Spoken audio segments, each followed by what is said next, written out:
So hopefully you enjoyed chapter 1. And you remember that threadbare just means that the carpet is worn and thin and almost gone. And that drip dry means that you've washed your clothes by hand and you've wrung them out. And now you're just going to let them hang and drip, the water will drip off of them until they're dry. And we also learned that, or we remember that Keith, the boy in the room, made the sound for the motorcycle. Okay. So I'm going to go to chapter 2, and the title is Motorcycle. Let me head over to the camera so you guys can see the book.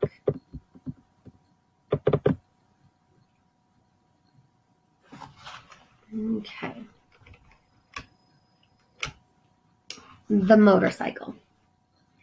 Except for one terrifying moment when the boy had poked his finger through the mouse hole, a hungry young mouse named Ralph eagerly watched everything that went on in room 215. At first he was disappointed at the size of the boy who was to occupy the room. A little child, preferably 2 or even 3 children, would have been better. Little messy children were always considerate about leaving crumbs on the carpet. Oh, well, at least these people did not have a dog. If there was one thing Ralph disliked, it was a snoopy dog. Next, Ralph felt hopeful.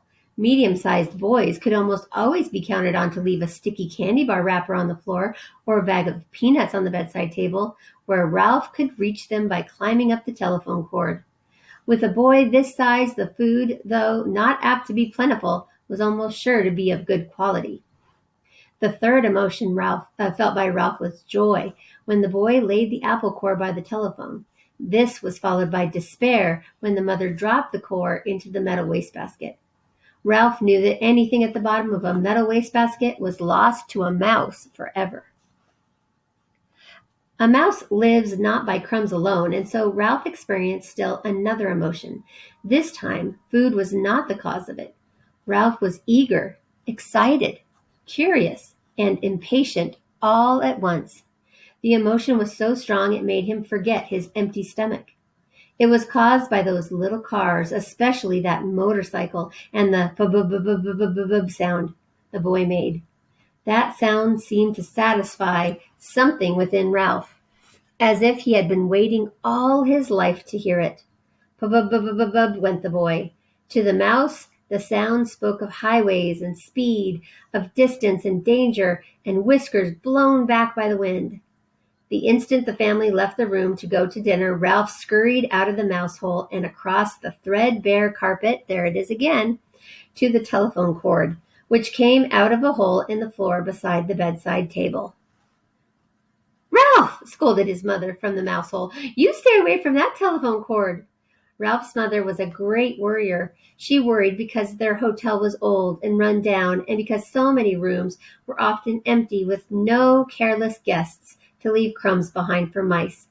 She worried about the rumor that their hotel was... There's Ralph. To be torn down when the new highway came through.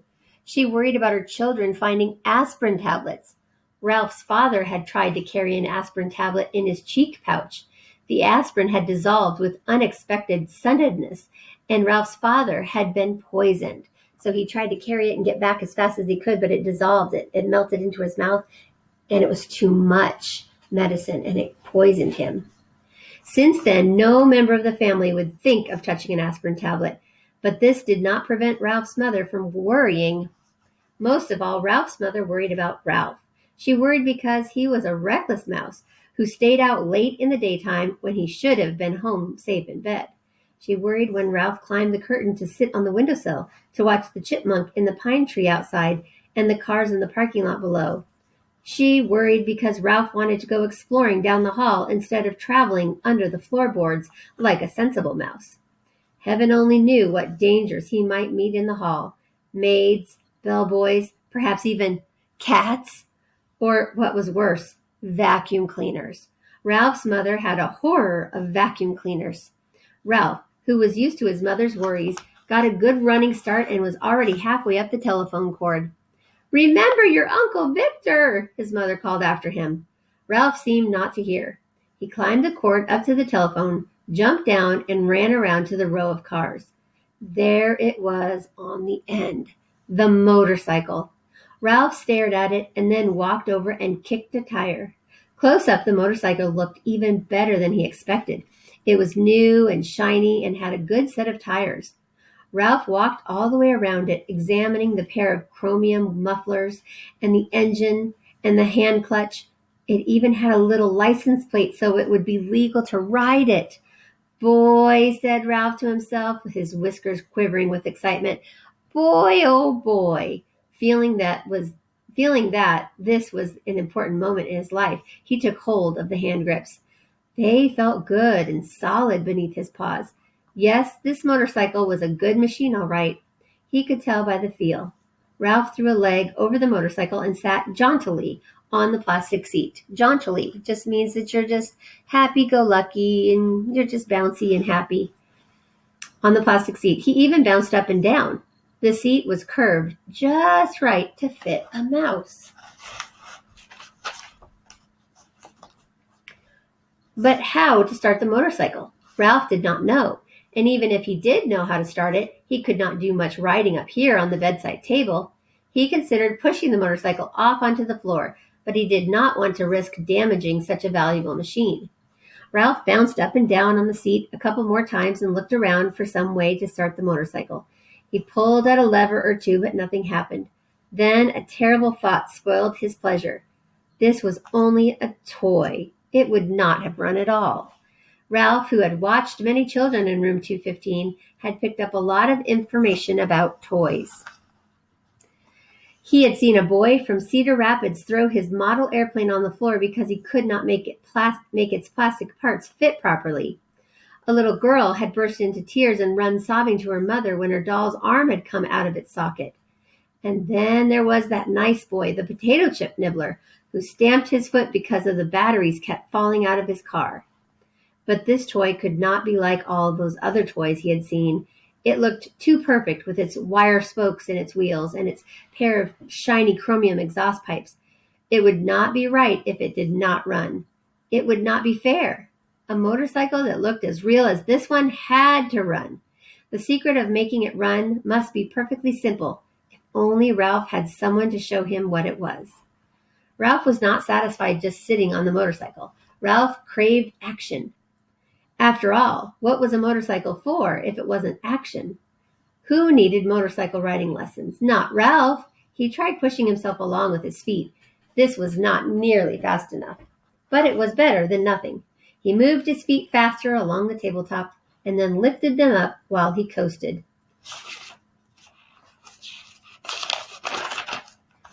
Feeling braver, he bent low over the handlebars and worked his feet still faster toward the edge of the bedside table.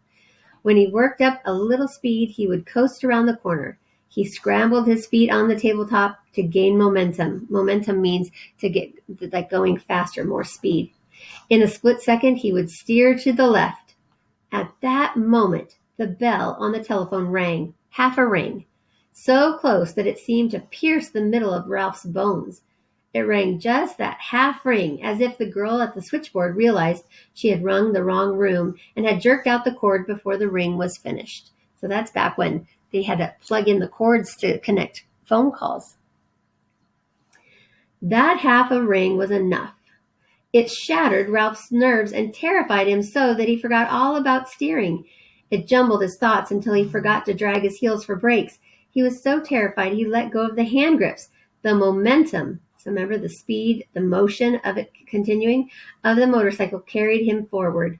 Over the edge of the table, down, down through space tumbled Ralph with the motorcycle. He tried to straighten out, to turn the fall into a leap, but the motorcycle got in his way. He grabbed in vain at the air with both paws. There was nothing to clutch, nothing to save him, only the empty air. For a fleeting instant, he thought of his poor old Uncle Victor. That was the instant the motorcycle landed with a crash in the metal wastebasket. Ralph fell in a heap beside the motorcycle and lay still. Okay, so it sounds like they both fell off of the table and are falling into the garbage can. So that's where they are now. All right, so we've heard some words. Momentum, to continue something in motion. And I thought we had another word that we want to pay attention to. Maybe.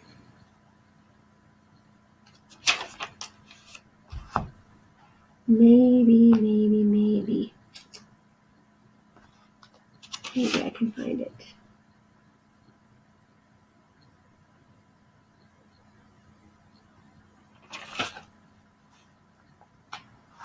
Okay. So what did they mean by considerate? That little messy children were always considerate about leaving crumbs on the carpet. How is that considerate, to leave crumbs? Would your parents think that was considerate of you to leave crumbs on the floor? Mine wouldn't. But would a mouse think it was very considerate? Probably. Considerate means that you are thinking of others and you are thoughtful and nice. All right. So guys, I hope that you are enjoying these 2 chapters we've read so far. Your reading question of the day will be on this book again. So I'm glad that you've listened to it. Let me come back here. And we will continue Ralph's journey and Keith's journey tomorrow when we read chapter 3.